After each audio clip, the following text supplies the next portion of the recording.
tentang talfiq. Talfiq yakni satu orang dia masuk mazhab tu, dia ikut mazhab ni, dia tak statik dengan satu mazhab. Satu lagi istilah yang digunakan oleh para ulama tadi yang disebut ialah dia panggil tatabbu'ur rukhas, iaitu dia mencari yang mudah. Apa pendirian para ulama dalam hal ini? Ni sebahagian ulama muasir ni mereka dah tulis kitab tentang ni. Dr. Wahbah Zuhaili dah tulis kitab tentang Ar-Rukhas, satu kitab kecil tentang Ar-Rukhas. Pertama, kita kena tahu yang disuruh oleh agama kepada kita ialah mengikuti dalil. Itu agama suruh kepada kita, iaitu mengikut dalil Quran, Sunnah, dan juga apa yang terhasil daripada Quran dan Sunnah, termasuklah ijma', qiyas. Itu terhasil daripada Quran dan Sunnah. Asasnya ialah Quran dan Sunnah. Qiyas, dia nak qiyas apa? Dia nak qiyas benda yang dah ada dalam kitab dan Sunnah. Ijma' yang disepakat, ulama-ulama nak sepakat. Ijma' macam mana yang saya sebut, sebahagian orang dia tak tahu. Dia ingat ijma' itu merupakan pendapat ulama. Dia bukan pendapat ulama. Ia adalah kesepakatan ittifaqu jami'il mujtahidin, kesepakatan semua mujtahid fi asrin minal usur, pada sesuatu zaman ba'da wafatin Nabi sallallahu alaihi wasallam, sampai wafatnya Nabi, kan? Tapi of course lah ittifaq di dalam hukum syarak. Kalau nak ittifaq ulama daripada zaman dulu sampai sekarang, tak boleh berlaku ittifaq lah. Macam mana kita nak tahu? Dunia tak habis lagi. Pada sesuatu zaman tu dia kata, pada suatu zaman, kalau tidak tak boleh wujudnya ijma'. Dan ijma' tu bukan mudah. Memang ada benda macam ijma' wajib sembahyang 5 waktu, tu ijma'. Yang lain daripada itu banyak yang didakwa ijma', kadang-kadang bukan ijma'. Sehingga Imam Ahmad sebut, man idda'a bil ijma'i faqad kadzab. Siapa yang mendakwa dengan ijma' maka dia dusta. Maksudnya bukan dia menafikan mungkin berlakunya ijma', tapi maksudnya sukar untuk berlaku ijma', melainkan perkara-perkara yang nyata.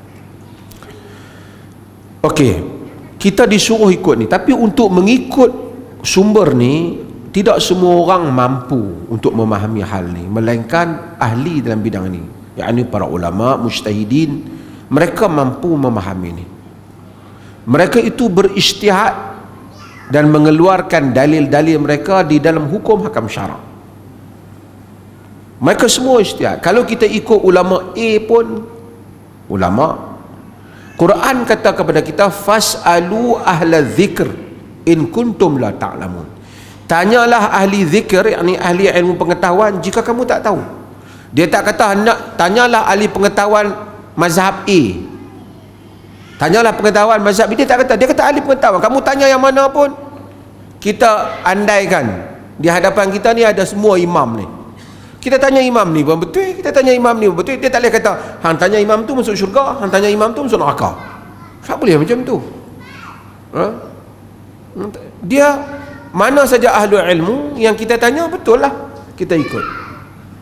Dan mereka memberikan argumen mereka yang mereka rumuskan.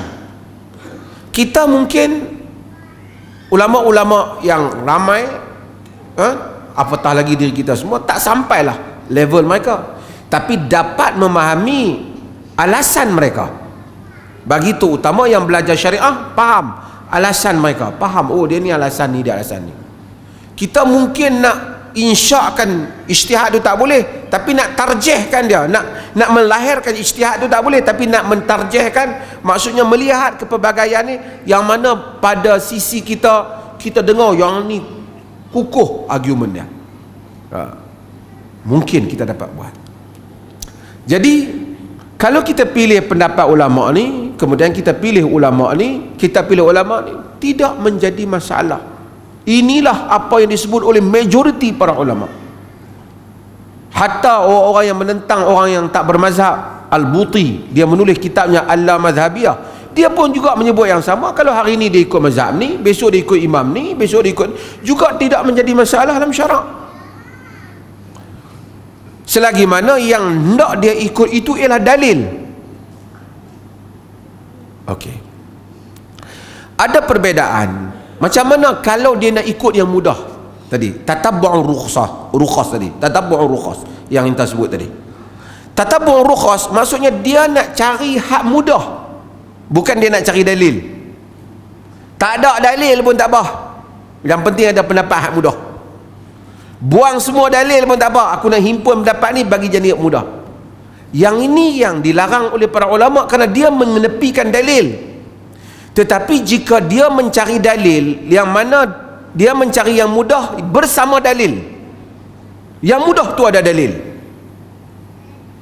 semua ada dalil, tapi kawan ni punya cara faham dalil lebih mudah pada kawan ni, tidak ada masalah. Kembali kepada hadis yang disebut oleh Aisyah radhiyallahu anha tadi, ma khuyira an-nabiy sallallahu alaihi wasallam baina amrayn illa ikhtara aisaruma atau illa akhadha bi aisarihuma. Nabi tak diberi pilih antara dua perkara, melainkan baginda pilih yang mudah. Dan itulah yang dikempen oleh sebahagian para ulama tentang untuk al-fiqhul muyassar. Bukan saja muyassar, memudahkan pada cara pembentangannya, memudahkan pada pendekatannya.